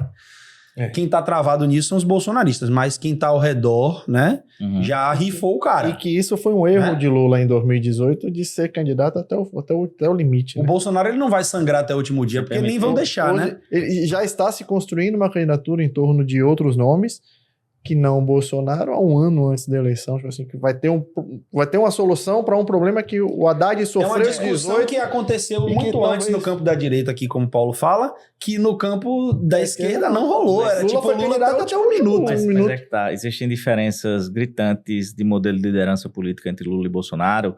Inclusive, Bolsonaro é muito individualista. Sim. E Lula é líder de um conjunto de players, um conjunto de forças que faz com que ele tenha lealdade a ele, né? Que ele tenha mais robustez para fazer esse movimento. Então, o PT jamais tiraria de Lula. Lula, sou candidato agora à reeleição. Vai não, Lula, agora precisamos renovar. Bolsonaro, o que a gente percebe, eu não gosto nem de falar muito da análise política, mas a própria direita não o quer mais. Eu digo os players. Eu acho que o eleitorado, sim. Acho que é o candidato mais... É o candidato dos sonhos de Lula por conta da polarização e onde é que ele poderia, assim, mais facilmente até vencer a eleição, por mais apertado que fosse, porque Bolsonaro tem uma margem de rejeição alta. É um cara, imagina, tem metade do país praticamente, é um cara muito importante, enfim, gostem ou não gostem, ele tem um espaço muito importante, mas a classe política que está no seu entorno já tomou uma decisão, não sei. Você disse que não gosta de análise política, então vamos voltar para análise de comunicação, mas com base em política. Você acha que essa questão de os Estados Unidos ele interferir de forma direta aqui dentro, isso fortaleceu o campo progressista, fortaleceu a imagem do Lula? Você acha que, caso você analise positivamente, isso se sustenta até o ano que vem? Não, hoje o dia que está gravando aqui, isso é uma pesquisa da Quest sobre aprovação que mostra que já está tendo uma estabilidade. Tem um limite, né? Sim. Depois a gente volta para o problema real. O que está sendo resolvido na minha vida? Quais são as expectativas que foram geradas a partir da eleição do presidente Lula que estão sendo atendidas? E quando a gente vai para a disputa eleitoral, é prateleira. Quem que vai estar na prateleira? O que vai estar em disputa ali? Entende? É aquilo que, no final do ano passado, quem acompanha a série histórica de pesquisa no Nordeste, Norte País, enfim, em especial no Nordeste, onde existe uma força muito grande do presidente Lula, existiu uma queda de aprovação, assim, vertical, muito, muito forte. Um estreitamento da disputa, inclusive, entre ele e Bolsonaro, lógico que ele na frente, e com alguns estados, até com empate técnico, como o caso de Alagoas. Ele tinha uma margem muito grande. Na eleição, ele teve uma margem muito grande. Isso nunca para poder ter a vitória dele. Sem que depois, um primeiro momento de tensão, mas esse eleitor depois, ele para, não, beleza, não tô gostando, mas pô, quem que tá na prateleira? E ele começa a voltar para esse processo. Aquela coisa de opção. Mas se eu mudar vai ser pior, né? Tem um pouco disso, né? Para esse eleitor. Então, assim, eu diria que o tarifaço, acho que é uma pauta que vai esfriar. Vai. Tem que entender quais são esses próximos movimentos dos Estados Unidos, né, que prometeu novas sanções ao país. Mas esse embate de nacionalismo foi interessante para o governo. O governo soube surfar nisso. Acho que foi até no limite. Não gerou o caos que se imaginaria que geraria de uma hiperdependência dos Estados Unidos, até porque os Estados Unidos teve que fazer novas concessões em coisas que são muito mais importantes para eles do que para a gente. Né? Enfim, alguns itens. Então, assim, eu diria que o governo vai ter que encontrar uma nova saída.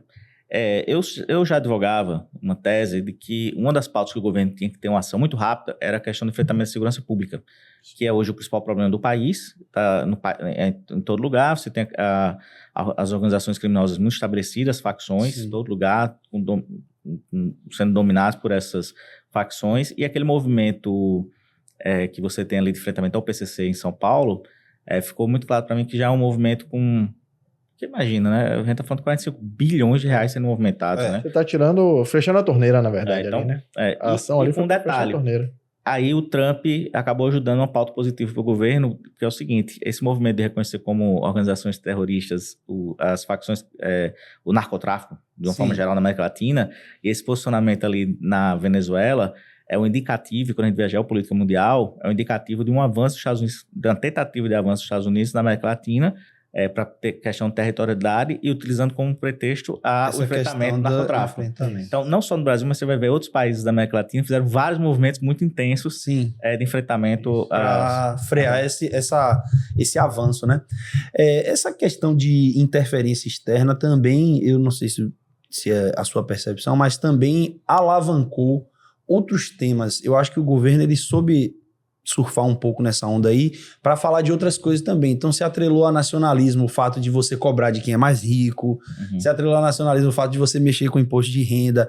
Eles abraçaram e botaram tudo num pacote só. A gente vê que veio até com essa temática muito verde e amarelo na comunicação, bandeiras nacionais, e aí falar que defender o Brasil também é fazer com que o imposto seja mais justo, defender o Brasil também é cobrar de quem tem mais. Eu acho que acabou abraçando um pouco, né, com essa ação que veio da direita para cá, se abraçou um pouco essa ideia do nacionalismo e se incluiu outras coisas. Você acha que nessas campanhas houve um sucesso de conscientização? Porque o brasileiro ele meio que ficou sequestrado na pauta dessa coisa de meritocracia e tal, e assim, a gente via até que existia um movimento das pessoas de classes mais baixas quando se falava em cobrar mais imposto de quem é mais rico. Existia uma percepção de que isso seria danoso para todo mundo. Você acha que com esse movimento de comunicação se conseguiu alterar um pouco essa percepção e infiltrar esse discurso nessas classes mais baixas? É que tá, eu não tenho um dado concreto sobre isso, porque eu tenho um certo receio, eu diria, em torno da capacidade de comunicação, assim, institucional também em curto prazo. Sim. Se não for na construção de uma imagem e tá ali você martelando... Tem mais tempo para cristalizar, né? Se as muito pessoas, recente ainda, né? né? Vão assistir 2, 3 comerciais e vão fixar, então o governo Lula tá fazendo isso é importante pra gente por isso. E também tem a coisa de que o cara tem que sentir que aconteceu, né? Não adianta só falar. E no fundo, acho que o governo vai ser muito cobrado lá na frente pelas experiências de consumo que tá no imaginário popular dos outros governos. Sim. Se não tiver uma retomada, pelo menos, ou um apontamento, vai ser difícil.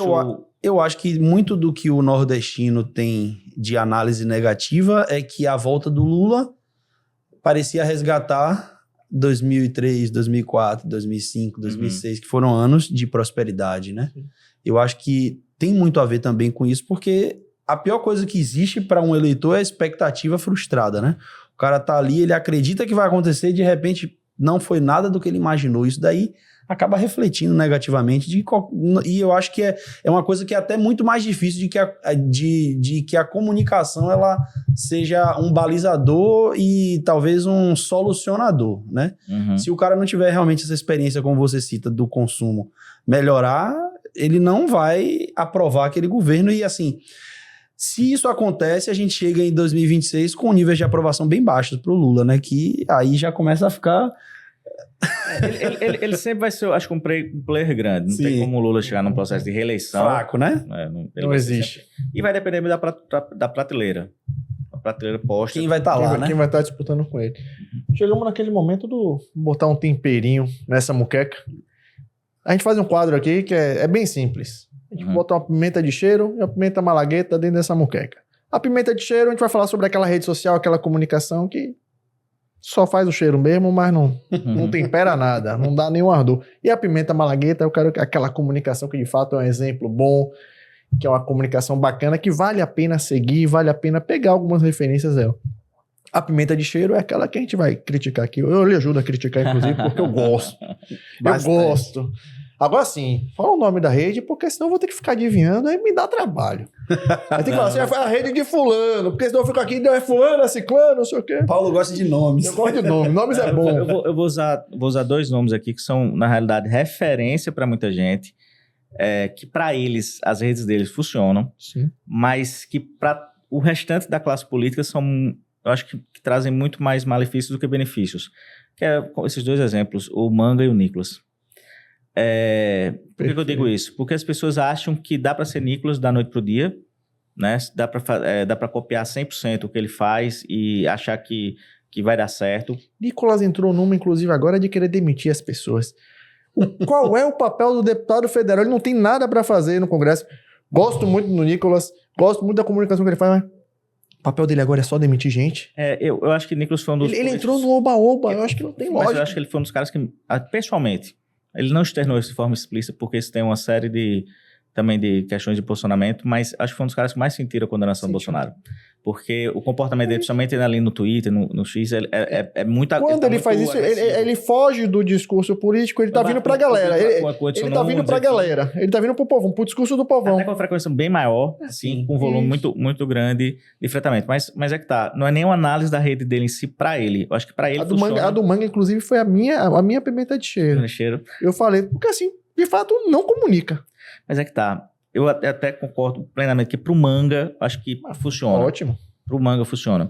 Agora, por que eu digo que essas são duas redes que eu toda vez que eu tô numa conversa com o cara, começa, não, porque o Nicolas fez, eu fiz, meu irmão, entendo quem é Nicolas. Quem é Nicolas? Entendo o que tá por trás dele. O que ele construiu para chegar até aqui. Você, estrategicamente, pode ser que a gente tenha que fazer postagem todos os dias, 3 vezes por dia. Nicolas pode passar 3 dias sem postar.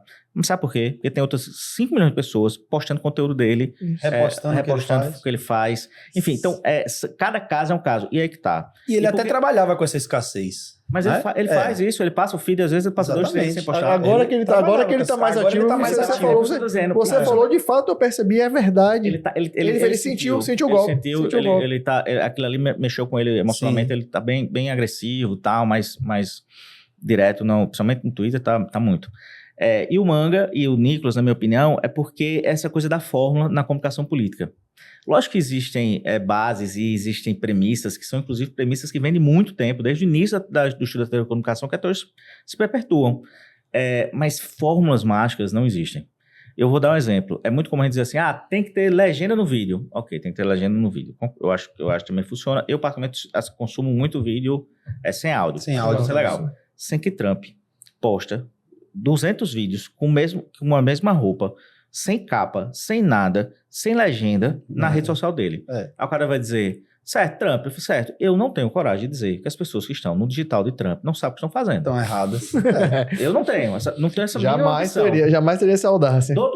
Na outra perspectiva, você tem, por exemplo, vídeo tem que ser celular. Eu uso muito, eu gosto muito de live, eu gosto daquela coisa bagunçada. Sim. Tem um negócio da campanha da Argentina, uma vez que eu fui como embaixador internacional, que me pegou muito, que eram as lives que Macri fazia e tal, era um negócio bagunçado, e você ficava preso ali, porque parecia que você estava no meio da muvuca, dos eventos finais da segunda volta dele lá, do segundo turno.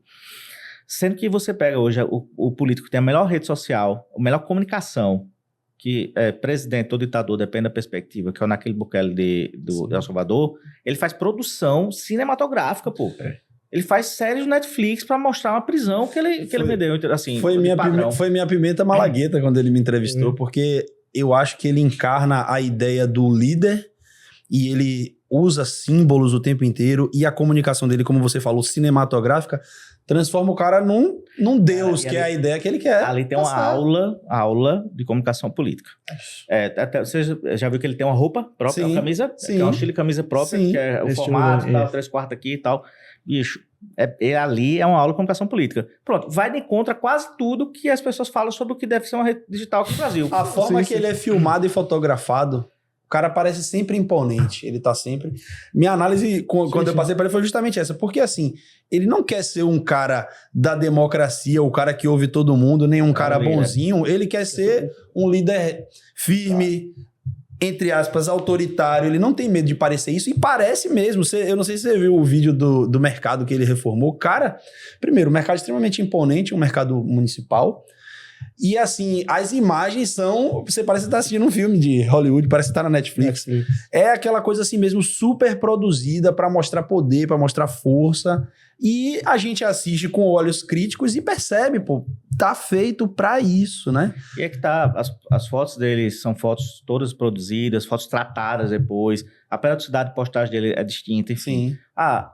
Aí, lógico que tem conjunturas e contextos locais, mas quando você para ver vários plays que são sucesso, fazem conteúdos ou fazem formatos que são congruentes com o propósito da comunicação e da estratégia deles. Sim. Então, por exemplo, às vezes é muito comum que você vai pegar uma campanha que você tem um candidato a governador, senador e tal, e às vezes faz os 2 projetos, e os caras, mas eu quero fazer aquilo. Não, porque fulano é assim, a história dele é assim, assada, papapá, as pessoas percebem ele assim, assado. Os problemas que ele precisa lidar são esses. É um contexto completamente diferente. Pronto, aqui vai ser foto. É foto. Pronto, tem um cliente que ele fazia muito vídeo, gostava muito de vídeo e fazia todos os cursos do mundo de comunicação. Eu disse assim, bicho, quando a gente coloca um vídeo teu e coloca uma foto na Quali, o poder da tua imagem em foto é 10 vezes maior. Segura vídeo. Vai brigar com Vamos os entender dados? o que precisa mover aqui. Se o que você quer comunicar com a foto tá conseguindo fazer isso de forma muito amplificada frente ao vídeo, é foto, cara. E calma. E vamos entender e vamos modular esses vídeos, entendeu? A gente tem nortes, né, que o conhecimento dá a gente, mas eles não são imutáveis, né? Você citou aqui vários exemplos que eles vão completamente para o outro lado do que a gente escuta ser pregado o tempo inteiro da questão de, por exemplo, você citou a legenda, pô, eu também considero essencial a legenda, mas vai ter um candidato como você citou, vai ter um cara como o Trump que não tem lá e funciona. Eu acho que eu já tive um assessorado que o cara publicou 54 vezes num dia. Cara, o que você fez hoje? Só publicou. Mas assim, com ele funciona. Com ele funciona. Eu vou dar um exemplo aqui bizarro. Que é o seguinte, uma campanha que a gente tava, segundo turno, virada segundo turno, era uma campanha que era favorita, mas se tinha um ambiente de desafios no segundo turno. Isso poderia dar errado. E qual era a primeira etapa que a gente precisava cumprir? Era força política. Precisava demonstrar, porque existiam movimentos, os primeiros movimentos depois do primeiro turno, mais para o nosso adversário do que o nosso candidato. Sim. Nós postamos, acho que em uma semana, algo em torno de 350 fotos de Barreira. Ele em collab com as pessoas. Com esses líderes e lideranças políticas postar. Aquilo ali foi fundamental para reter e deixar o núcleo duro de eleitores da gente ciente que politicamente ele estava ok. Bem. A grande maioria do eleitorado não estava nem aí para essas movimentações políticas, estava à margem disso. Mas para quem a gente precisava comunicar, o canal que a gente tinha, era as nossas redes, aquilo ali era mais importante do que fazer uma canção. Sim. E foi uma campanha extremamente criativa.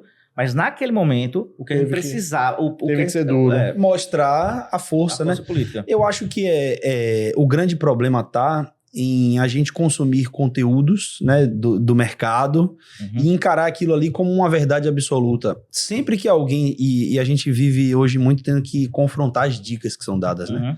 Sempre que alguém dá uma dica, não significa que aquilo ali é uma verdade absoluta. É algo que foi testado, validado, mas que é uma das nuances de uma campanha política, né? Essa coisa da foto de Barreira, a gente também brinca falando que é feio, que é ruim e tal, mas assim, é feio e é ruim quando não tem propósito. Porque o cara pega lá... Neste momento é necessário. 3 secretários...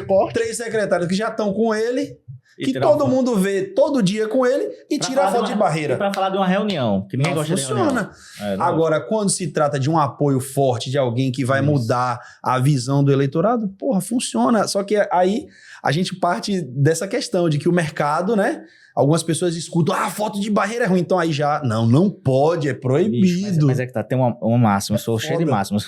E essa máxima que eu tenho com a minha equipe é o seguinte, a gente não faz campanha para concorrer com a outra agência que está à frente da outra campanha. Isso aí. Não é isso. Perfeito. Então não é o mais bonito, não é o que funciona e dá voto. Isso. Então a primeira pergunta é, dá voto? Então por isso que eu uso muito assim, é o propósito. Beleza, aí que tá, serve para quê? Serve para quê? Qual a finalidade dessa peça? Vai conseguir votar onde? Vai fazer com que a gente amplie a nossa conexão emocional com que eleitor? O que tá fazendo parte disso? É uma peça para fazer, saca? Então assim... perfeito isso aí, tem gente que quer concorrer com o adversário. É foda. A agência é muito assim, todas as campanhas da gente são criativamente, do ponto de vista criativo, campanhas que tem muita entrega, o time da gente tem muita liberdade criativa, a gente produz muito, a gente monta núcleos de produção criativa, assim, e sai muita coisa boa, as campanhas são muito premiadas, a gente vê... É por isso que vocês, isso eu ia falar, é por isso que vocês são premiados, é por isso que vocês ganham, fazem case, porque você mas você ficar nessa competição pequena aqui... E é assim, isso que você citou é muito importante, porque assim, às vezes, até o formato que uma agência entrega para o candidato opositor, ele é adequado quando é super produzido. Eu fiz uma campanha no ano passado, inclusive ficou no top 10 do Compol, que o adversário tinha muita grana, era um cara almofadinha, e tudo que acontecia lá era super produzido e funcionava. Mas assim, a gente deu um banho no cara de engajamento, a gente deu um banho de mensagem, mas a gente usava o quê? O que o cara tinha. Primeiro, ele não tinha dinheiro para superprodução, e depois ele não encaixava com superprodução. Então a gente tinha muito vídeo de celular, a gente usava formatos que estavam funcionando na rede, que eram mais descontraídos, saía mais da seriedade. E aí assim, período de 30 dias, 15 milhões de impressões. Por quê? Por quê? Porque a gente entendeu, que para ele era aquilo, embora ele estivesse concorrendo com um cara que estava fazendo super produções. E assim, quando você cruzava engajamento, a gente dava uma pancada, mesmo o cara gastando muito lá. Por quê? Porque a gente também enxergou. Eu acho que isso daí você falou, me representou demais. Eu nunca vou fazer uma campanha para concorrer com a agência adversária. Mas eles lá... Beleza, amigo. Eles lá e a gente cá. Tem que ter essa consciência, porque aí é que você se embola, né? Não, o cara tá fazendo aí você muda todo o seu planejamento para poder atender, fazer, competir e brigar para ver quem fez o melhor. e você perde a essência. Você perde o principal, que é comunicar a verdade do cara, né? Não, aí é que tá. Se você não estiver muito seguro da estratégia, a campanha ela vira uma tormenta, né? Porque você vai ao sabor do vento e você vai perdendo o foco. Sim. Por isso a importância de um planejamento e você ter o norte. E Se você não faz isso, não saber, se não comunicar aqui, aqui e aqui, E essas três bandeiras, essas três frentes de trabalho. deixar muito claro isso para o cliente. Isso. Porque é sempre desafiador isso. O cliente compreender essa estratégia. Até que no meu processo de diagnóstico, uma das etapas que eu faço é uma entrevista de profundidade, um diamante com o cliente, mas não é um diamante do ponto de vista comunicacional. É um diamante para eu entender o que ele pensa, quais são as convicções dele, as verdades dele. Porque quando eu for para a qualitativa, eu vou validar ou desmistificar aquilo. Isso. Porque senão, quando eu fizer o desenho da estratégia, ele nunca vai acreditar se não tiver posto aquilo que eram verdades dele. Claro. Confrontados Esse confronto é essencial. E sem perder a provocação e a régua tem que ser o nosso trabalho. É sempre fazer melhor, porque a criatividade ela é o gatilho que conquista a atenção e ela também é um grande elemento para a conexão emocional. Então a gente acredita muito nisso. Por exemplo, lá no Compol, das 9 campanhas selecionadas entre 518 inscritas, 3 eram nossas. Uma cidade de 1 milhão de habitantes, uma cidade de 110 mil habitantes, uma cidade de 40 mil habitantes. Contextos orçamentários completamente distintos, realidades completamente distintas. Eram 2 cidades do Nordeste, Paraíba e Pernambuco, e uma cidade do estado de São Paulo. E a gente conseguiu imprimir. Todas elas vão ter ali, dentro de certa medida, uma carga criativa muito grande. Mas tudo que foi produzido com muita clareza sobre o propósito de cada uma dessas peças. Isso daí eu acho que essa fala aqui é uma aula, porque a galera que chega fica embolada com essa questão da criatividade que você cita aí. Por quê? Porque fica replicando. E aí você perde, uma quantidade grande de coisas que você poderia fazer. Por quê? Porque você tá ali, não, mas fulano fez assim, mas fulano fez assim. E aí a campanha, ela perde a essência, né? E aí a gente vai pra Pimenta Malagueta. Agora é bom de aquelas falar. referências, Agora é bom de falar. Aquela referência vai também pra quem tá nos assistindo. Não é pra copiar, gente. É pra pegar referência e fazer assim, isso aqui tem o norte, se inspire. É que tá, eu tô bem clichê, tanto na outra começa agora, mas eu gosto muito do trabalho ali que é feito pelo João Campos e pelo JHC, o João Campos Especial, porque ela tem, e é que tá, ele até perdeu o engajamento agora, mas seria natural, porque ele tem muito engajamento também de fora, né? Mas quem acompanha desde o primeiro dia de mandato, existia uma lógica que é a mesma que os caras estão desde o primeiro dia. Ele não foi por hype no primeiro ano de gestão. Foi todo um trabalho que foi sendo construído. O que tem ali que, de certa forma, eu reconheço que está presente na forma como a gente também faz o trabalho digital, o posicionamento digital dos nossos clientes, que é a coisa da horizontalidade. É um líder que não deixa de ser líder, porque as pessoas buscam essa liderança, mas que ele tem essa capacidade de as pessoas terem o alcance dele, e essa autenticidade muito presente. Então, essa junção ali com o João Campos cria essa coisa de uma proximidade. Eu tive a oportunidade na eleição passada, a gente tem um trabalho que antecede, que é de pré-campanha, que é de diagnóstico. Então, ano passado a gente fez 8 campanhas em 4 regiões do país. Mas eu acabei fazendo diagnóstico para, 12 estados, 30 e poucas cidades. Legal. Que é um material que a gente entrega, inclusive, para o próprio estrategista, que vai trocar o projeto depois. E em Pernambuco a gente fez praticamente o estado todo. Regiões. Todas as regiões representativas, cidades representativas, a gente fez diagnóstico praticamente. E era interessante demais como João Campos era praticamente o prefeito daquelas cidades. Então, que é o grande desafio, por exemplo, da Raquel. Você vê a comunicação da Raquel, é outro bom exemplo, uma comunicação muito boa. Sim. Ela é uma personagem interessantíssima, uma mulher, tal, com uma carreira como produtor dela, policial, tal, enfim, enfim, tem uma história legal, prefeito de uma cidade importante, governador do estado e tal. Mas o desafio é esse, porque existe uma conexão estabelecida emocionalmente com o João Campos e os pernambucanos, e quando você vai ver, você tem um storytelling, né? Sim. Até eu dizia, os caras, eu conversando agora recentemente com grande liderança lá, eles diziam assim, mas a Raquel tá com sei quantos prefeitos. Eu fiz, meu irmão, mas pro prefeito chegar... Olha a história que ele deu pra contar, olha a história que ela tem. Chegar em abril, maio, junho do ano que vem e dizer assim, Raquel, você é maravilhosa, você fez tudo que a gente comprometeu, mas... Eduardo, foi o último pedido do Eduardo pra mim, ó. Pronto, acabou. Né? Então, o que você falou de storytelling, aí eu vou pegar a questão da trend, que ele fala muito. Existia um contexto pra ele pintar o cabelo de branco e dizer que nevou. E naquele momento, um bocado de político saiu pintando. Fazer aquilo. Exato. Foi um carnaval do ano anterior. Contou uma história. No carnaval no ano anterior, o cara falou assim, aí o prefeito, não sei o que, pintar o cabelo de branco. Nevou, não sei o que. Foi o ápice de uma coisa. Aí o cara levou, construiu, rendeu essa história durante no outro carnaval, o cara vai e pinta. Aí um bocado de político vai e pinta o cabelo de branco. Qual é a lógica? Bicho, tem um adversário meu que nem cabelo tinha e pintou, cara. Não, se eu pudesse dar uma única dica, você é político. Olha, no ambiente que a gente vive hoje, como você consegue ser diferente? Isso. Como você consegue ser diferente? Existe, lógico, que é como eu falei em João Campos, no próprio Manga, no próprio Nicolas, que eu usei como exemplo, que eu só não gosto que essa coisa de que virou, que tem que se replicar tudo que eles fazem. Para mim é isso. Para eles eu acho que funciona. Eu crítica nenhuma a rede deles. Mas é que tá, os caras perdem a capacidade de ter algo original. Isso. A originalidade, tudo bem, a originalidade ela pode ser uma junção de outras coisas, mas buscar ali o que são elementos que, pronto, o primeiro momento, Manga, o gatilho de atenção nesse filme, beleza, não precisa ser você fazer igual o Manga, você não precisa... Você precisa correr com um pote de água na mão, jogamentos na Coca-Cola, mas tem que entender que é aquele primeiro impacto do vídeo, e é verdade, importante. Pra qualquer coisa. Sim. Então as pessoas passam, tem 1 milhão de conteúdo pra como o consumir. próprio storytelling do Nevô, Isso. que pode acontecer com uma outra coisa, pô. Você outra pode coisa. ir seguindo com uma coisa de um desafio, uma brincadeira, até chegar em um ápice, que não precisa ser pintar o cabelo de branco. A gente tem uma peça nossa que é bem, assim, foi premiada, venceu o filme do ano de 2023, que é uma peça do governador Paraíba tocando guitarra. Quando a gente assume na pré-campanha o projeto, e eu não sabia, imagina, eu sou paraibano, eu não sabia que ele era músico, o cara toca 5, 6 instrumentos. A gente não começou do nada ele com a guitarra. Sim. A primeira é uma foto dele com o ukulele, com o filhinho, com o netinho, na realidade, na frente ele com o ukulele, depois vai gradativamente inserindo isso, vai inserindo a questão do gosto musical. O governador entregou 3 obras, qual é a música? Led Zeppelin.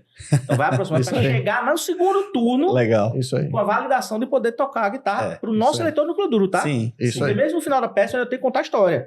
Ele era músico, não sei o quê, Claro. porque as galera esse negócio de novela que era Pra quem antes... não chegou, não Não, esquece. não tem. As pessoas não prestam atenção mais. E programa eleitoral, até brinco que é o seguinte, um dia chegar o meu dia de falar isso, né? Na minha época, programa eleitoral, você tinha um ataque no dia, meu irmão, não tinha perigo no outro, não. No outro dia, todo mundo ia assistir pra ver o que o outro cara ia Ia responder. Hoje o povo nem Hoje sabe não, que tem, velho. não, Né? não. Não, eu fui criado assistindo horário eleitoral, eu achava o máximo. Eu tinha um candidato aqui chamado Da Luz, que era incrível. Ele falava de costas, cheio de, Ele falava de costas cheio de com a luz pisca assim. embolado nele. Eu achava aquilo ali fantástico. Eu falei, pô, Da Luz é meu candidato. Pena que eu não votava naquela época, senão ele tinha tido meu voto. Menos. Bom, vamos lá, ó.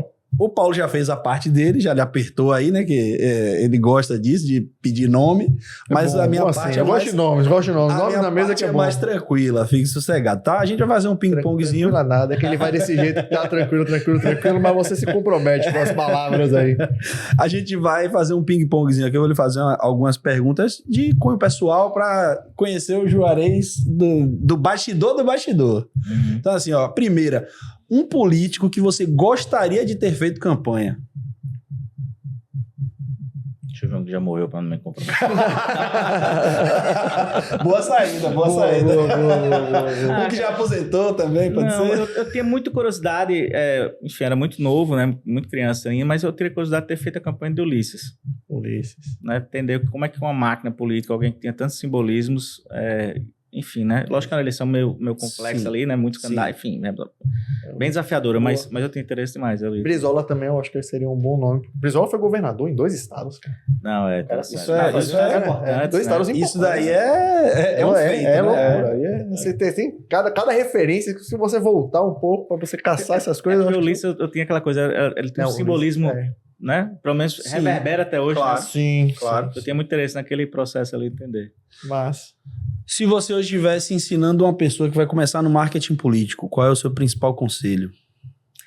Cara, isso pra mim, eu repito pra caramba, o pessoal acha que eu não tenho um repertório, não, mas é isso mesmo, é aprender a aprender, porque é sempre muito dinâmico o que a gente faz, a pressão exige a gente tomar decisões muito rápidas, isso exige ter muito lastro e conhecimento, repertório, e, acima de tudo, colocar em prática. O mundo é de quem faz. Ficar pensando demais não sai pro canto, não. Repetir a nossa tônica, a tônica da nossa profissão. Você tá repetindo e tá contando sua história sempre. Veja só, se você não fosse marqueteiro da campanha, não é pra fora, não é pra dizer médico astronauta, não. É dentro de uma campanha, qual a função você gostaria de desempenhar? Cara, eu ficaria muito bem como diretor de criação ou preparação do debate, mídia treino de debate. Legal. E agora essa pergunta, ela é a mesma para todos. Campanha de 2026 em uma palavra. Mobilização. Então, quem não anotou, anota aí. E quem não começou a mobilizar, mobiliza, meu amigo. Comece para ontem, né? Já estamos há quase um ano da eleição já. Aí é que tá. Uma palavra eu disse, tá? Mas eu vou explicar. Não, pode ir, agora pode ir. Que é o seguinte, eu costumo dizer isso, tem gente que não gosta, mas o digital, na eleição do ano que vem, ele por si só vai ser commodity. Porque provavelmente você vai ter a Meta utilizando inteligência artificial para fazer tráfego pago. Sim. Então qualquer um colocou lá R$50, vai conseguir falar com quem quer falar, porque o Meta é quem tem toda a base de dados e vai entregar isso. E vai, inclusive, lhe ensinar como você vai chegar nisso, vai lhes propor, inclusive, formatos de conteúdo para você otimizar essa sua entrega do tráfego pago. E o próprio ChatGPT hoje, se você pede uma campanha segmentada, ele te dá um passo a passo, né? Não, fogo. Você tem, enfim, vários... A coisa mudou. Então, eu acredito que o digital vai ser commodity. Você dizer, não é importante? Não, é fundamental. É tão fundamental que quem não tiver não pode nem pensar em disputar nem jogue o jogo. Né? Nem comece. Nem jogue o jogo. Qual vai ser a vantagem competitiva principal? Aquelas campanhas que possuem a capacidade de mover as pessoas de fato. Que utilizem do digital para fazer essa conexão e essa provocação, mas que, acima de tudo, consiga provocar conversação pública. Sim. Que consigam ter players fazendo esse movimento. E vamos lá, a direita, na minha opinião, parte na frente na capacidade de, através do digital, mover pessoas que se tornam evangelizadores da mensagem e provocar essa conversação pública. Quando a gente vê para o campo da esquerda, ela já tem uma vantagem competitiva que é de conhecer território, de fazer campanha de território maior que a direita. Sim. E, isso aqui, e as duas coisas são muito importantes. Quem conseguir juntar essa força de mover no digital, de mobilizar no digital, com essa capacidade de mover pessoas no mundo no real, na rua mesmo. E eu, quando falo rua, não é movimento, não é evento de rua. Sim. Mas é gente que vai bater na porta e vai dizer, meu amigo, eu preciso conversar com você. Não tem aqui na nossa região, a gente precisa de fulano, precisa de campo por conta disso. Você não tem essa dor. Pronto, o que ele está propondo é isso aqui. Não melhorou isso aqui, foi fulano que foi isso aqui que foi possível melhorar. Enfim, quem conseguir ter essa capacidade de mover as pessoas, de fato, porque vai ter muito candidato achando que vai ser só o melhor digital do mundo, contratando um marqueteiro de fulano de tal, ciclano de tal, que é referência, vai colocar na campanha, isso vai funcionar. Não vai funcionar. Entendeu? Vai quebrar a cara. Quem não gerar conversação pública, tiver a capacidade de fazer com que as pessoas conversem sobre aquela campanha, e a comunicação é importantíssima para isso, para gerar os símbolos, enfim, que vão provocar essa conversa, na prática vai ficar dentro dessa commodity que vai ser o digital, com muito ruído, com muita informação, com muita coisa, com todo mundo fazendo muita coisa legal, mas sem conseguir chegar nas pessoas e conectar emocionalmente com elas. A cascata do debate vai ser a vitrine na rede social, mas se você não souber desenrolar aquilo ali para que as pessoas elas continuem reverberando, né, nas suas rodas de conversa, é um esforço para fazer uma coisa bonita, mas que não é efetiva. Não, né? E é que tá, eu já disputei eleições contra grandes políticos que são influenciadores digitais, referência do Brasil todo, mas a grande sacada deles é porque eles tinham um exército.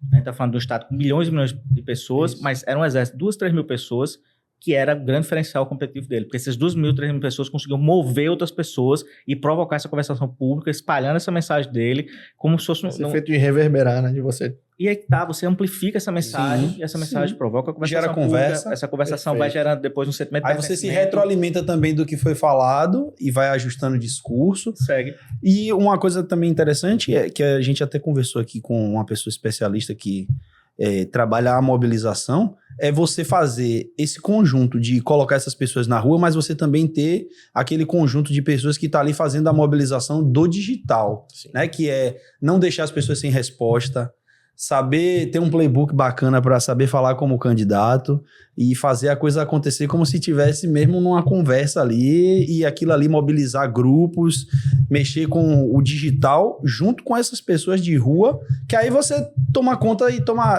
a pauta para você, né? Porque gera o sentimento de pertencimento e a partir do momento que as pessoas pertencem a esse grupo, aí a defesa desse grupo, a amplificação desse grupo. É aquilo que eu digo, ninguém estava na frente do quartel defendendo político A, político B. Eles estavam defendendo uma mensagem que era extremamente relevante para eles. E já estava no coração. Eles estavam defendendo uma vitória que representava a vitória deles. Entendeu? Exatamente isso. Rapaz, para quem tá no marketing político é uma aula e para quem quer entrar, então, é uma faculdade esse debate aqui que... As coisas que aprender é a lição. Conte aí rapidamente para a gente encerrar um pouquinho da sua palestra no Compol. Para quem não foi, porque vai sair depois. Então, essa foi uma palestra que eu lapidei, na realidade, porque ela iniciou muito teórica, depois eu comecei a trazer mais case, depois eu contava um case com começo, meio e fim, para as pessoas entenderem como eu aplicava aquela teoria que eu estava levando. E nessa eu trouxe coisas mais práticas. pesquisa, como é que eu penso pesquisa, o que é importante tirar ali da pesquisa. No campo estratégico, o que na estratégia vital está presente, que você precisa parametrizar para que a campanha consiga desenvolver, e da perspectiva criativa. Ao invés de trazer um único case, eu trouxe vários filmes de campanhas diferentes e trago a explicação do propósito por trás daquilo ali, qual foi esses pilares de sentimento, estratégia e criatividade que move o desenho de planejamento nosso, aplicado em cada peça daquela. Então, vai flerta muito com a questão prática. Show de bola. Quem vai se dar bem. Os ingressos já esgotaram, né? Sold out, como sempre. Já era. Ano que vem tem mais. Ano que vem tem mais. É só ano que vem se programar e vai ser. Tem um senso de urgência, né? Para não ficar de fora. Ou então pega o avião e vai ter no Brasil todo. Vai ter Juarez Guedes no Brasil todo, né? No Compol esse ano. Esse ano eu faço... Quais estados você tá indo? Todos. Todos os Compol. Maravilha. Porque para mim, Compol primeiro, tá perto desse ecossistema que está sendo construído de mercado. Como diretor do Camp Norte-Nordeste, tá mais próximo, principalmente da nossa região. E também é uma grande oportunidade de conhecer profissionais. E ano que vem tem eleição e a gente tem que montar grandes times. E a gente, como tem essa exigência técnica da criatividade, de um comprometimento técnico, quanto mais pessoas a gente conhecer, mais interessante é. E eu gosto muito dessa coisa, do Acre ao Rio Grande do Sul. Eu sou defensor do Norte-Nordeste, mas eu gosto de campanhas com um time bem plurais. Show de bola. Vamos nessa, meu povo. Ficamos por aqui. Até a próxima. Até a próxima. Tchau.